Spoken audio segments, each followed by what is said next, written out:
大家好，欢迎回到江峰奥妙。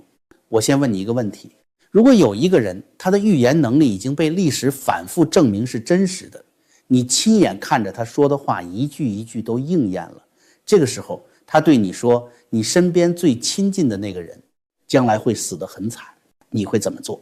你会接受吗？汉文帝没有接受。这位中国历史上公认最仁善的帝王，在听到许父的预言之后，做了一个让所有人都目瞪口呆的决定。他动用了只有天子才有的力量，倾尽所能，要把那个预言从命运的轨道上硬生生地掰开。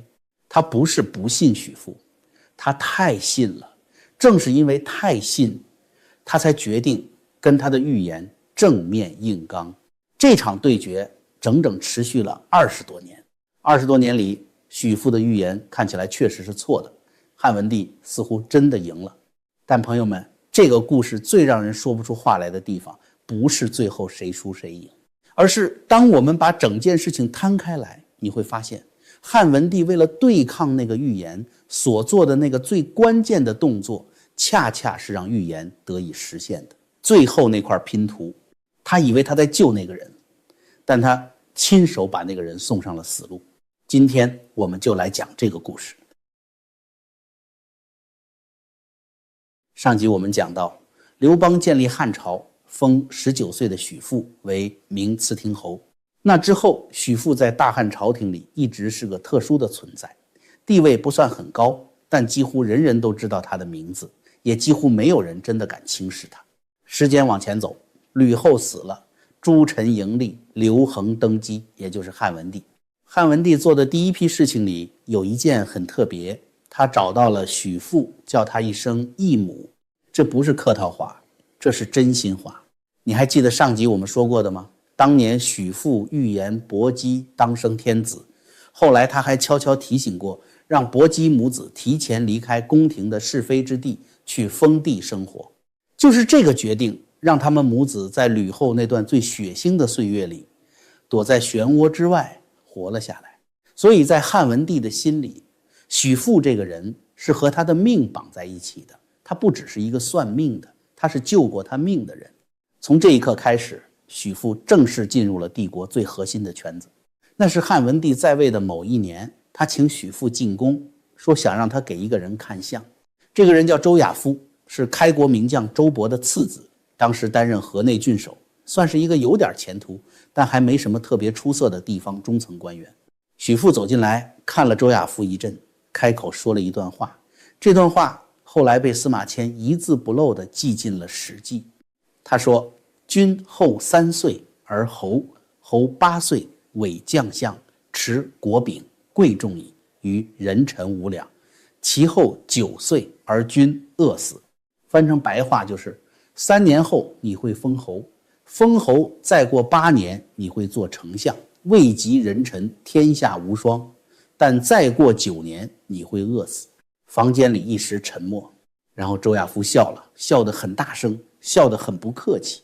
他说：您说我3年后封侯，我父亲的爵位已经传给我哥哥了，就算哥哥不在了，也是传给我侄子，哪里轮得到我？您说我会做丞相，那天下的财富不就在我手里了？我怎么可能饿死？您说的这2件事儿，前提本身就根本不成立，我不知道您的依据是什么。他说的逻辑上没有任何问题。许父没有跟他争，也没有生气，他只是抬起手，用手指指了指周亚夫嘴角旁边的一道纹路，说了一句话：有纵纹入口，此饿死法也。就这一句，说完结束。周亚夫愣了一下，然后摇摇头，表情是那种跟这种人说不清楚算了的样子，转身走了。他根本没有把这件事放在心上，但命运已经开始走他自己的路了。3年后，周亚夫的哥哥因为杀人被剥夺了爵位，汉文帝念在周勃的功劳上，让周亚夫继承了父亲的侯爵之位。第一步应验了。又过了8年，吴楚7国叛乱，周亚夫带兵平定，一战成名，从此平步青云，一路做到了丞相，位极人臣，朝中没有人能比得上他的威望。第2步也应验了。这里我要停下来说几句。朋友们，周亚夫这个人是真的有本事的。他打仗有自己的一套，细柳阅兵的故事你可能听说过。汉文帝亲自去视察军营，普通的将军早就屁颠屁颠地跑出来迎接了，但周亚夫不是。他让士兵传话说，军中只听将令，不听天子诏，要进来可以，但必须按规矩。汉文帝进了军营，全程不得不按周亚夫的规矩走。出来之后，非但没有生气，反而感叹说，这才是真正的将军。所以这个人是有真本事的，不是靠门荫上来的草包。但司马迁在记载完他的一生之后，加了一段自己的评语。这段评语我觉得比许父的预言本身更值得玩味。司马迁说，周亚夫带兵确实天下无双，但此人刚愎自用，不肯学习，做事认死理，不知变通，这样的性格是要出问题的。你看，司马迁等于是在说，许父看到的那个结局不是从天上掉下来的诅咒，是从周亚夫这个人的性格里一步一步长出来的。他的面相写的是他的性格，他的性格决定了他的命运。后来的事验证了这一点。周亚夫在丞相位置上屡屡和汉景帝意见相左，从不妥协，从不收敛。废太子的事他反对，封外戚为侯他反对，匈奴降将封侯他还是反对。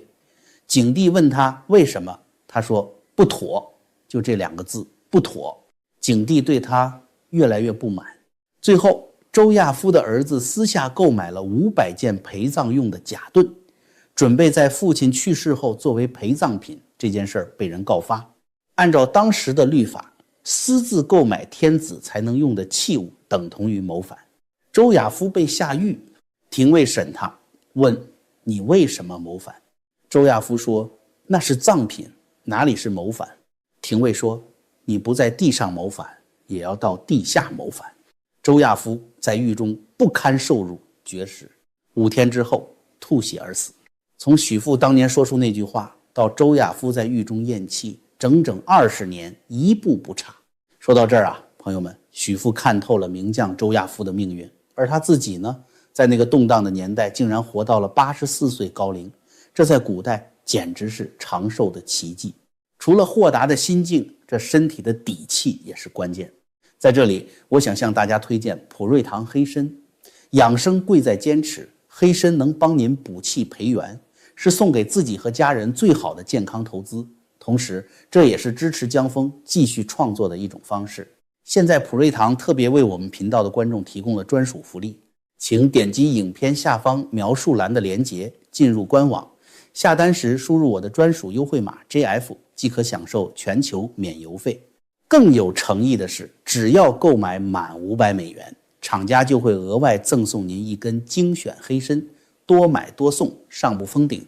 请大家点击下方连结支持江峰。好了，广告回来，我们接着讲汉文帝是如何动用全国之力，试图跟命运硬刚的。好，说完了周亚夫，我们来说最精彩的那一场。汉文帝最宠爱的臣子叫邓通，这个人的上位方式在历史上也是相当传奇的。有一天，汉文帝做了个梦，梦见自己要飞上天，但怎么用力都飞不起来。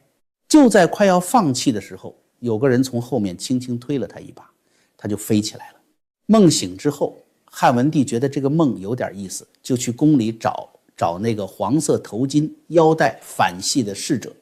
梦里那个人就是这个打扮，还真找到了一个，问名字叫邓通，谐音登通，就是登天通达的意思。汉文帝大喜，觉得这是吉兆，从此对邓通格外宠爱，一路提拔，要什么给什么。邓通这个人对汉文帝确实是真心的。汉文帝后来身上长了脓疮，疼痛难忍，邓通就每天亲自帮皇帝吸吮伤口，让脓液排出来。有一次，汉文帝在邓通吸完之后问了一句话，你说这天下谁是真心待我的？邓通说，陛下，应该没有人比太子更爱您了。他本来是在拍马屁，觉得说太子最孝顺，皇帝一定高兴。但这句话后来给他挖了一个坑。为什么？因为汉文帝真的叫太子来试了一次，他让太子来帮他吸伤口，太子勉强俯身，脸上明显露出了一种难以掩盖的嫌恶。汉文帝没说什么，但心里记住了。太子也记住了一件事，是邓通让他在父亲面前显得不孝，他从此对邓通存了一份深深的不快。但那时候汉文帝还在，没有人知道这份不快会变成什么。好，现在回到许父身上。汉文帝请许父进宫，说想让他给邓通看看相。邓通站在那里，衣着光鲜，得意洋洋。毕竟他现在可是皇帝身边第一红人，整个朝廷见到他都要客气3分。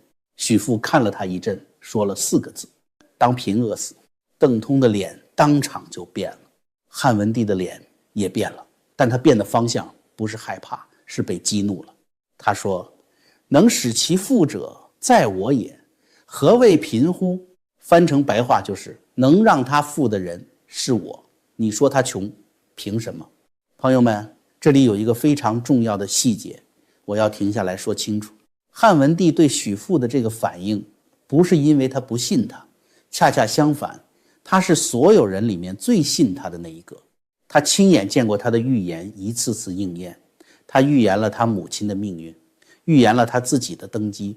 他比任何人都更清楚许父的能力是真实的，正是因为如此，他才要反抗。一个根本不信的人不会费心去对抗，是因为他太信了，信到觉得如果自己不做点什么，这件事真的会发生。他的逻辑是这样的：许父能看见命运，但我是天子，天命在我身上，我难道不能改一改天下某一个人的命运吗？这个逻辑在他自己看来是完全自洽的。于是他做了一个决定，一个整个大汉朝前所未有的决定，把蜀郡最大的铜矿山直接赐给邓通，让他自己开矿，自己铸钱。邓通从此成了天下首富，他铸造的铜钱流通全国，老百姓把他叫做财神爷，说邓氏之前布于天下。穷是什么意思，他已经不知道了。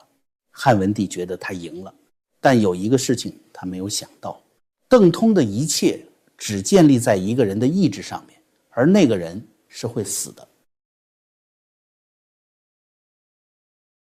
汉文帝在位23年，他护着邓通，邓通就是天下最有钱的人。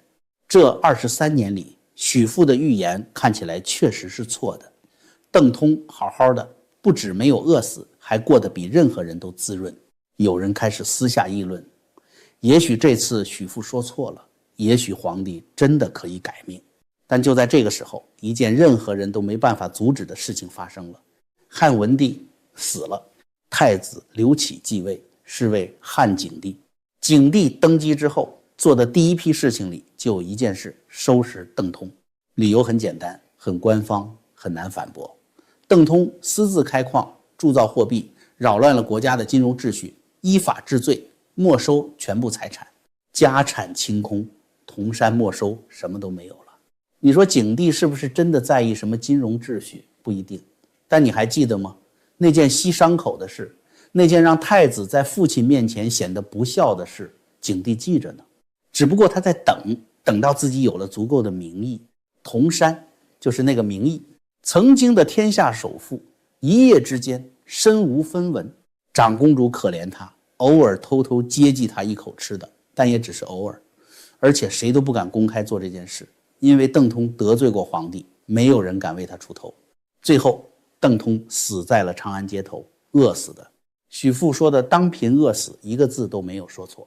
但朋友们，我要说的重点不是预言又应验了这件事，我要说的是另一件事，一件让我每次想起来都觉得背后发凉的事。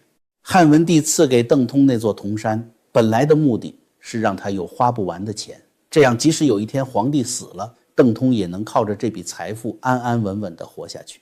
但他没有想到的是，正是因为有了这座铜山，邓通才变得那么有钱，正是因为他那么有钱，才让景帝有了除掉他的理由，正是因为景帝用滥铸货币这个名义，才能把他的财产没收得一干二净，让他连一碗粥都讨不到。如果邓通只是一个落魄的前朝宠臣，景帝大概懒得理他，让他安静的老去就算了。但他有铜山，他有钱，他是一个太显眼的存在，一个必须被清算的存在。汉文帝赐给他的那座铜山，就是景帝后来杀死他的那把刀。汉文帝以为自己在改命，他其实是亲手把那个预言兑现了。我在这里要说几句话，因为这件事太值得停下来想一想。我们所有人多多少少都做过汉文帝做的那种事。明明有人告诉了我们一个警告，明明我们心里也知道有什么事情不对，但我们就是不服，就是要试试看，觉得我只要做一件什么事，这件事就能被我改掉。汉文帝是皇帝，他能动用的资源是一座铜山，是整个国家的财富。我们普通人能动用的资源没有那么大，但我们的心态和汉文帝是一样的。问题不是你有没有能力去做那件事，问题是你改变的是外在的东西，还是那件事情真正的根。邓通这个人从头到尾，他的一切都建立在别人的庇护上，他没有真正属于自己的东西，没有任何不依赖皇帝就能站立的根基，这是他这个人最深的问题。汉文帝给了他铜山，给了他财富，给了他整个国家级别的庇护，但他给不了邓通一个真正能让自己站立的内在支撑，而那个内在的东西才是命运真正的根。那个根长什么样，写在每个人脸上。说到这里，我要说说许父这个人的结局。他50岁那年，正是声望最高，皇帝最倚重他的时候。他向皇帝递了辞呈，退了，没有任何外力逼他走，是他自己要走的。他回到温县老家，相夫教子，著书立说，再也没有出现在任何历史事件里。他活到了84岁，善终。为什么走？你还记得吗？他7岁那年从黄石公那里得到的那本心契密旨，第一页上有几行字：天道暗，莫负谁；向人者俱慧眼，群雄起，天下乱，慎向之，助君贤。7岁的他把这几个字读下来，大概只是觉得这是师父给他的使命，用这双慧眼在乱世里帮助那个值得帮助的人。他做到了，他认出了刘邦，帮许家做了正确的选择。他预言了薄姬，让汉文帝母子得以保全。他看见了周亚夫和邓通的结局，说出了没有人愿意听的真话。他用一辈子把那几行字活了一遍，但50岁的他再回头看那第一句话，大概读出了一个7岁时完全没有读懂的意思。天道暗，天道是暗的，不是说天道不存在，而是说他不会明明白白地告诉你他在哪里，他不会配合任何人的计划，他不会因为你是皇帝就让一让，也不会因为你哭了拼了用尽全力了就改一改方向。他就是那样运行着，沉默的，不动声色的。他这一辈子见过太多人试图对抗他，试图告诉天道你错了，我来改一改。他把这些全看完了，然后他明白了，真正明白了那几个字的意思。天道是一般人看不见的存在，不是用来对抗的，是用来顺应的。这是他修为走到最深处得出的最后一个领悟，不是认命，不是放弃，而是真正看懂了这个世界运行的方式之后生出来的那种从容。他的退隐不是因为疲倦，不是因为心灰意冷，而是因为他已经走到了一个地方，那个地方的风景不需要再用语言跟任何人解释了。他走下了这个舞台，他留下的最后那本书，书名叫《德气歌》。德气就是一个人道德品质的容量，写在脸上，藏在命里。他没有留下任何关于如何改命的秘诀，他留下的是一首关于一个人是什么的歌。因为在他看来，与其问命运能不能改，不如先看清楚你这个人到底是什么。那个问题的答案早就写在你脸上了。如果你觉得今天的故事让你有所触动，欢迎点赞留言告诉我你最有感触的是哪一个瞬间。也欢迎把这个节目转发给你身边的朋友，让更多人听到这些被历史尘封的传奇。关注江风奥妙，我们下期见。